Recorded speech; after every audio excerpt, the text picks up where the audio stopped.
Bonjour tout le monde, dans cette vidéo je vais vous présenter à quoi ressemble une année à la fac, plus particulièrement celle de fac de géographie. Alors ça correspond à peu près aussi pour toutes les autres licences. Les seules différences que je pourrais dire spécifiquement à la fac de géographie, ce serait peut-être des sorties terrain, alors que dans d'autres licences il n'y en a pas. Aussi le nombre d'effectifs qui justement va jouer sur aussi la notation pour savoir si c'est un contrôle terminal, comme on pourra voir souvent le cas, ou dans ma licence en tout cas, c'est un contrôle continu, c'est-à-dire c'est comme au lycée, on peut avoir un contrôle régulièrement. Pour ce qui est de la rentrée en L1, j'avais une pré-rentrée où là c'était dans un grand amphi où tous les L1 étaient réunis, donc on nous présentait un petit peu comment ça marchait à la fac et toutes les questions plutôt administratives, mais c'était pas très intéressant. Et ensuite, on avait donc une deuxième rentrée où là, c'était seulement avec les géographes, enfin, ceux en licence de géographie.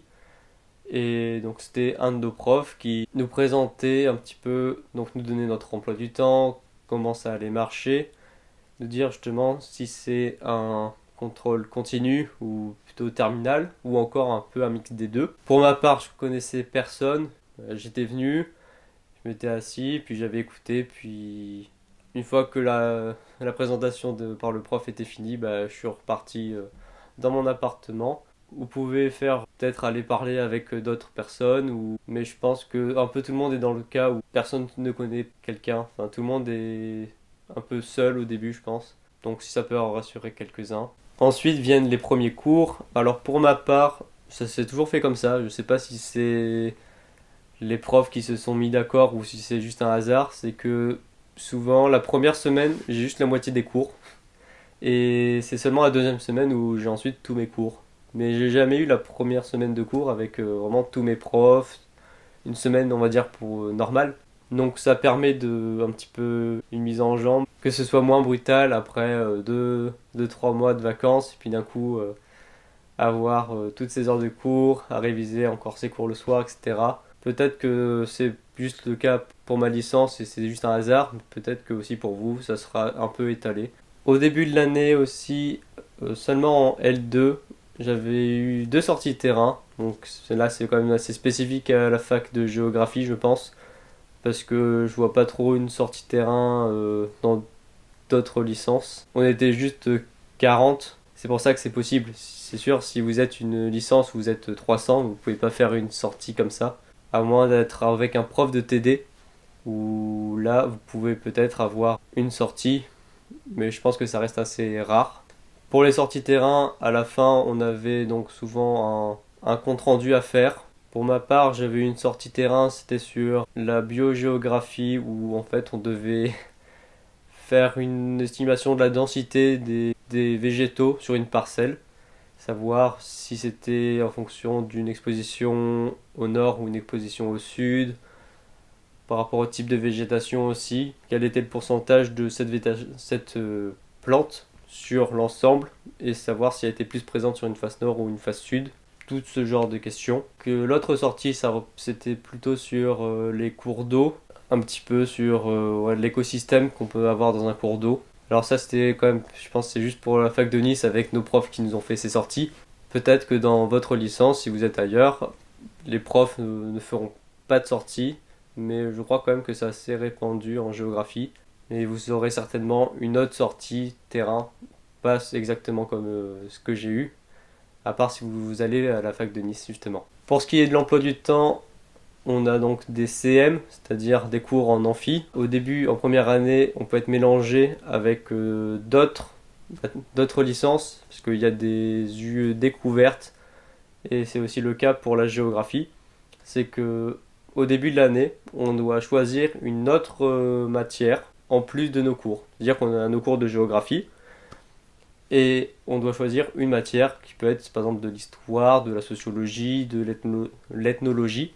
Donc vous aurez une note sur cette matière-là. Cela s'applique aussi donc à pratiquement toutes les licences. Donc parfois, dans des cours de géographie, il y avait des gens qui étaient en histoire, en sociologie, et qui avaient le même cours que nous. Sinon, dans ma licence, les CM après se font rares parce qu'on est juste 40. Donc on rentre dans une classe, dans une salle de classe normale. Mais si vous êtes une promo de 100, 150 étudiants, là vous aurez beaucoup plus, vous serez en amphi. Et après, donc vous aurez des cours en TD, où vous serez en classe un peu comme au lycée, une trentaine de personnes. Et vous aurez un peu des cours plus pratiques, si je puis dire, plutôt que en CM, c'est-à-dire dans l'amphithéâtre, ben, ce sera plus l'aspect théorique. Savoir ces modalités d'évaluation, c'est quand même très important parce que si vous êtes en contrôle continu, en théorie, vous êtes obligé d'assister à tous les cours parce que le prof peut faire un examen surprise comme ça. Alors souvent dans la vie réelle, il n'y a pas tout le monde qui vient à tous les cours, mais peut-être plus que si c'était un contrôle terminal, où là par contre, pour par exemple un CM dans l'amphithéâtre, le prof, que vous soyez là ou pas, franchement, il s'en fiche, il fait son cours. Et c'était le cas par exemple en première année, où c'était une UE découverte, c'est-à-dire qu'on avait cours, c'était un cours de géographie, mais aussi proposé des psychologues, des sociologues, des historiens. Et au début, dans l'amphi, on devait être 250, à mon avis, facile.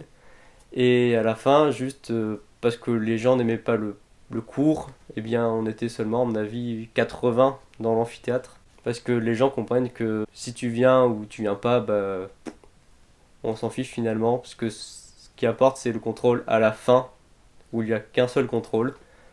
Et souvent, bah, après, on se passe les cours.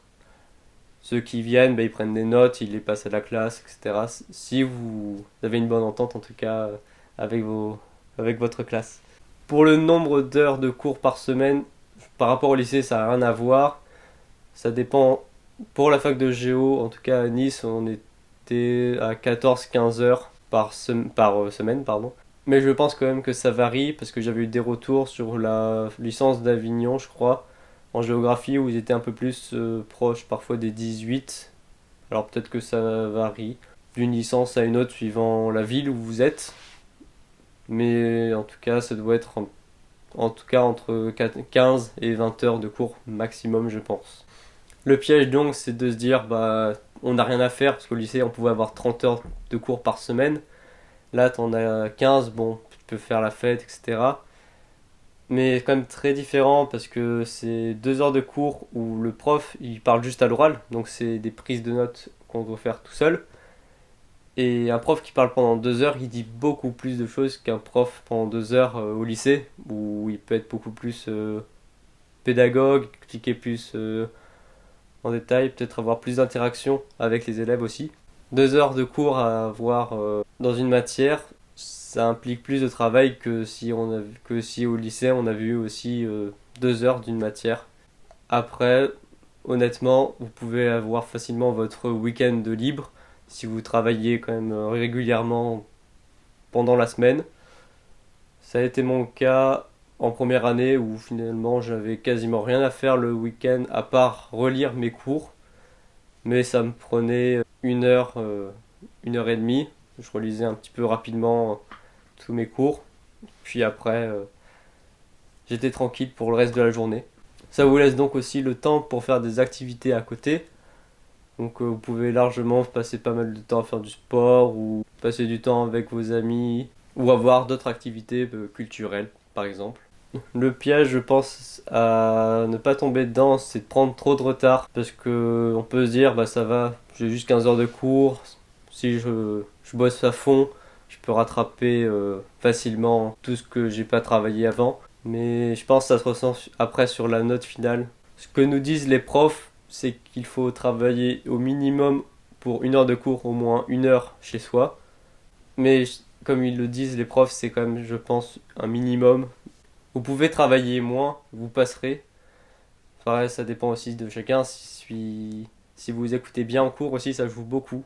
Je pense que la prise de notes a un rôle très important. Si vous venez en cours pendant un amphithéâtre et que vous faites acte de présence, mais vous suivez pas parce que ça vous intéresse pas, je pense que c'est quand même plus intéressant de bien travailler une autre matière.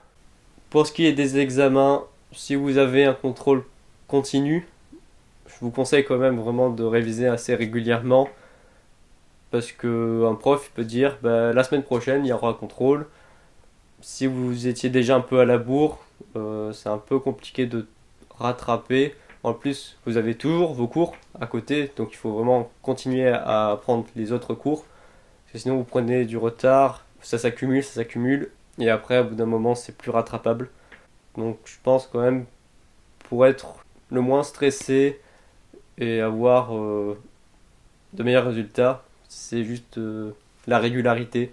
De même, si c'est un examen terminal, c'est-à-dire que vous avez des semaines de partiels, qui soient avant les vacances de Noël ou après, ou en mai, souvent c'est ces dates-là, bah, je vous conseille aussi de réviser régulièrement. Oui, vous n'aurez aucun contrôle pendant l'ensemble du semestre, donc que vous travaillez ou pas, bah, les profs ne pourront pas le savoir. Ça permet aussi plus de modularité. Par exemple, si il y a des amis qui vous disent tiens, on va faire un week-end, alors que dans une semaine, tu as ton examen et que t'es pas du tout prêt, bah, tu pourras peut-être pas aller sortir avec tes potes. Alors que si tu avais révisé avant, juste tu dis oui, pas de souci, et tu peux réviser un petit peu avant.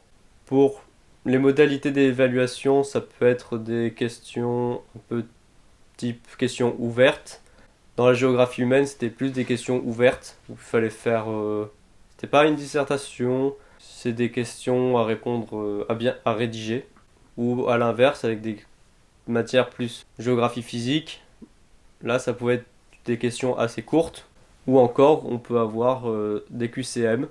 Alors après, ça dépend beaucoup des profs qui choisissent eux-mêmes comment ils vont vous évaluer.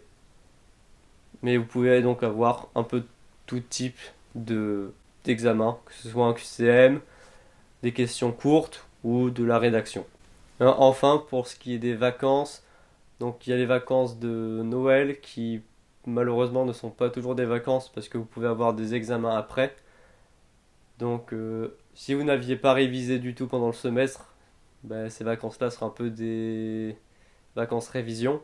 Mais si vous avez révisé pendant tout le semestre, il n'y a pas de raison que vous passiez juste votre temps à réviser pendant les vacances. Et vous pouvez avoir aussi des dossiers à rendre qui malheureusement souvent c'est un peu pendant ces périodes-là, autour de Noël, qui sont soit avant ou soit après.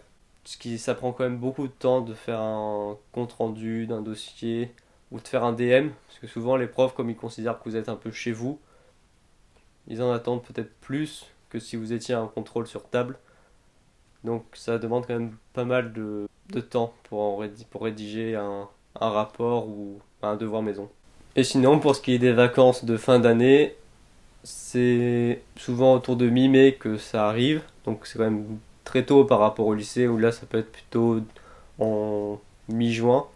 Et encore, ça dépend beaucoup, puisque pour ma part, j'ai plus cours depuis mi-avril, quasiment. Et c'est seulement, j'ai juste un examen par-ci, un examen par-là. Je crois avoir tout dit. Si vous avez d'autres questions, vous pouvez les poser dans les commentaires. J'y répondrai le plus vite possible. Et donc je vous dis à la prochaine.